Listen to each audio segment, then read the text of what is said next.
नमस्कार। किसान शिक्षण प्रसारक मंडल उदगीर द्वारा संचालित महात्मा फुले महाविद्यालय अहमदपुर के हिंदी विभाग में मैं डॉक्टर पांडुरंग चिलगर सहायक प्राध्यापक के रूप में कार्यरत हूँ। मित्रों, पिछली कई कड़ियों के माध्यम से मैंने आपके सम्मुख बीए तृतीय वर्ष षष्ठम सत्र प्रश्न पत्र क्रमांक 12 भाषा शिक्षण को लेकर विस्तार से चर्चा करने का प्रयास किया है। मित्रों,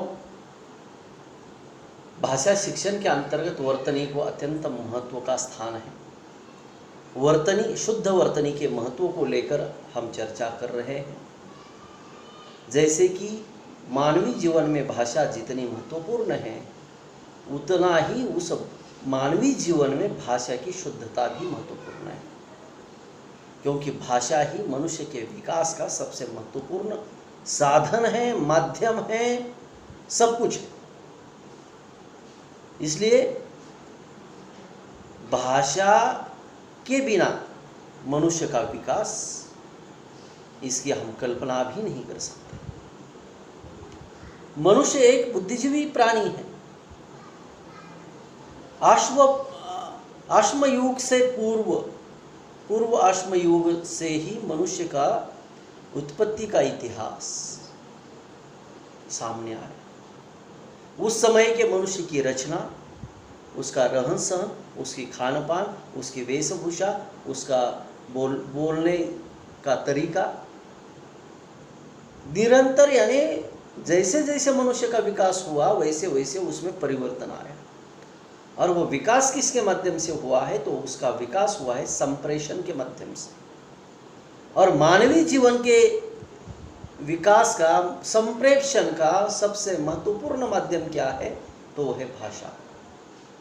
कहने का मतलब ये है मित्रों, आपको भूख लगी है, लेकिन भूख लगी है ये जब तक आप नहीं कहोगे, इंकित भाषा में, वाचिक भाषा में, लिखित भाषा में, किसी भी भाषा के प्रकार में, जब तक आप नहीं कहेंगे तब तक सामने वाले को क्या पता चलेगा कि आपको भूख लगी है?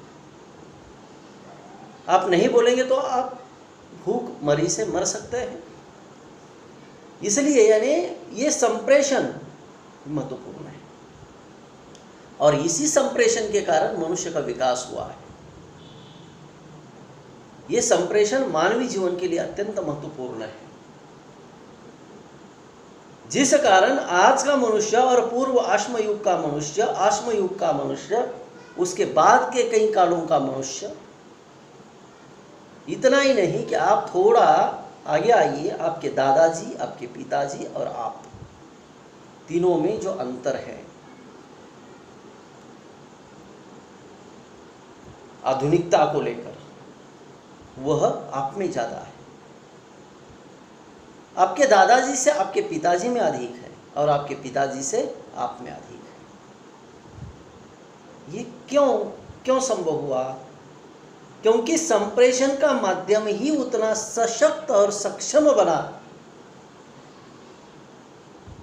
जिस कारण आज आपके व्यक्तित्व की परख या पहचान समाज को दे पाए।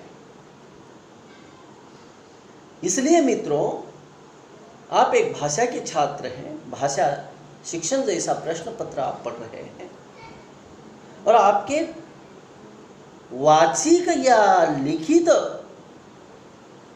मौखिक या लिखित भाषा में वर्तनी को लेकर मानो कि कुछ अशुद्धियां है, तो उसका दुष्परिणाम आपके व्यक्तित्व पर दिखाई देता है या होता है। इसलिए मित्रों, भाषा में, हिंदी में जो वाक्य विन्यास है, वाक्य विन्यास में वर्तनी का अनन्य साधारण महत्व है। इसको लेकर मैंने पिछली कई कड़ियों में आपसे चर्चा की। हिंदी में जो व्याकरणिक दृष्टि से जो शुद्ध वाक्य है, कर्ता, कर्म और क्रियापद, इस श्रृंखला से वाक्य बनता है। वाक्य में लिंग, वचन, कारक और काल, इसका भी उतना ही महत्व है। कर्ता पुल्लिंगी है, उसका कर्म कौन सा है ये महत्वपूर्ण नहीं, लेकिन कर्ता के अनुरूप उसकी क्रिया होनी चाहिए। वो किस काल में कर रहा है या कर चुका है या करने वाला है, इसका भी ध्यान उस आपके बोलचाल में या लेखन में होना चाहिए, तभी वर्तनी में शुद्धता आ सकती है। जैसे देखिए मित्रों, कुछ अशुद्ध वाक्य और शुद्ध वाक्य मैं आपके सामने रखने जा रहा हूं। मेरा प्राण संकट में है, यह अशुद्ध वाक्य है। मेरा प्राण संकट में है। प्राण है तो आप है। प्राण के बारे में आपका मत या आपका विचार आदर युक्त होना चाहिए। इसलिए ये जो वाक्य मेरा प्राण संकट में है, ये अशुद्ध वाक्य है। शुद्ध वाक्य क्या है फिर? मेरे प्राण संकट में है।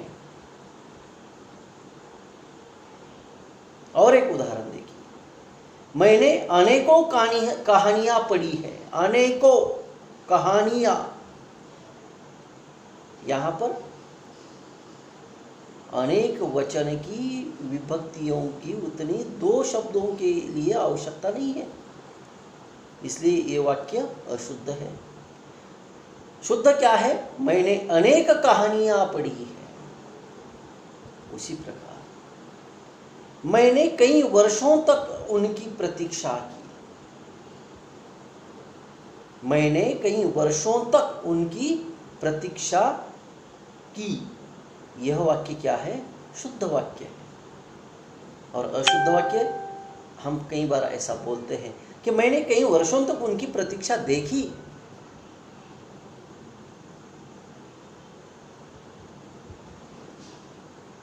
प्रतीक्षा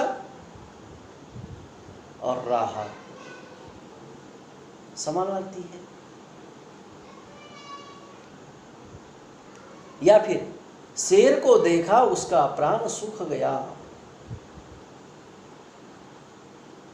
प्राण, इस शब्द के बारे में पहले ही मैंने कहा था। शेर को देखा उसका प्राण सूख गया, यह अशुद्ध वाक्य है। शुद्ध क्या है? शेर को देखकर उसके प्राण सूख गए। तो मित्रों, ऐसे कई उदाहरण हैं जिसके माध्यम से हमारी जो छोटी छोटी वर्तनी को लेकर गलतियां हैं वो स्पष्ट हो जाती है, और उसमें सुधार कैसे लाना है इसका निरंतर अभ्यास करना आवश्यक है।